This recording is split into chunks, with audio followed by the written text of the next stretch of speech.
For today's mini vlog ay nagluto po ako ng Bicol Express. Simple lang po siyang lutuin at walang gaanong rekado. Nag-start na po pala ako nag-isa. Inuna ko muna yung bawang, sunod yung sibuyas. Kapag aromatic na po ito ay nilagay ko na po yung bagoong alamang. Pagkatapos ay nilagay ko na rin yung baboy.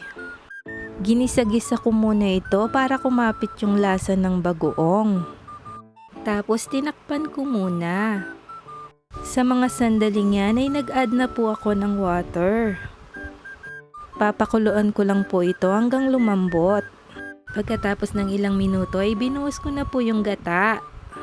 Papakuluan ko lang po ito hanggang sa magmantika yung pinakasabaw o sauce nito.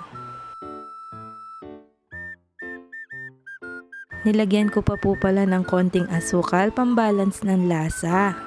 Pagkatapos ay nilagay ko na po yung siling green at siling labuyo. Kapag ganito na po yung itsura, ay luto na po ito.